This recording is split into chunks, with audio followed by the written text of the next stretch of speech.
Tama po yan, Madam Speaker.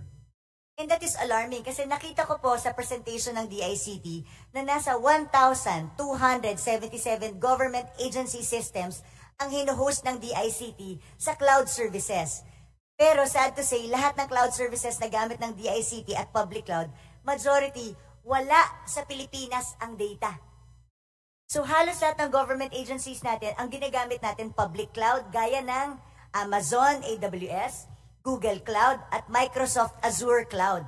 Lahat ng ito, wala sa Pilipinas ang storage ng data. Majority, nasa Singapore at US. Ang DICT, wala pang magmamay-ari na totoong data center na pwedeng magamit ng gobyerno.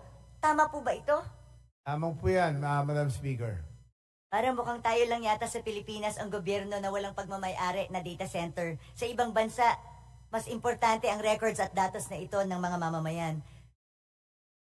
May request po bang budget for data center ang DICT? Meron po 4 billion. Magkano po ang naibigay, Madam Speaker, Mr. Sponsor? 750 million po ang naibigay. Yung 4 billion, ilang data centers dapat yun? 3 data centers po yon. Kaya yung 750 million,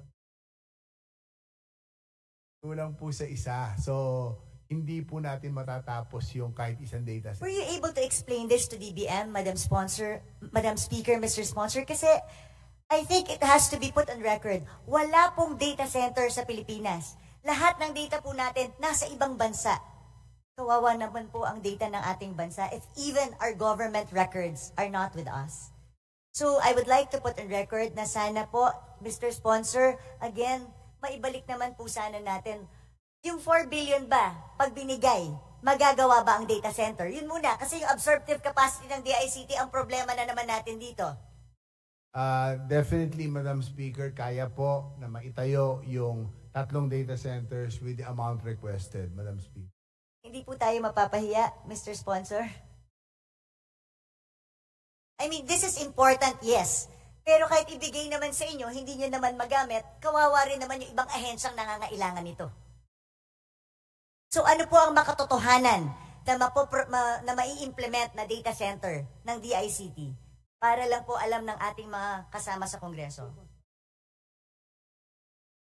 Actually, I was informed by the DICT na nagko-conduct na po sila ng soil testing for the possible locations of data centers. Pero to be more circumspect, Madam Speaker, about the request for funding, kahit 2 billion po for the first phase ay masisimula na ang ating data centers. Ang completion po niyan, magtatagal naman. So, pwede na po tayo dun sa susunod na budget cycle, Madam Speaker. So, Madam Speaker, Mr. Sponsor, 2 billion. At dahil ina-amend natin yung special provision, kung hindi tayo mabigyan sa GAA, pwede pa rin tayong kumuha doon sa Spectrum Users Fee. Tama your last question, Honorable BA. Dahil nakalagay naman doon, data center. Is that correct? Tama po yun, Madam Speaker. Okay.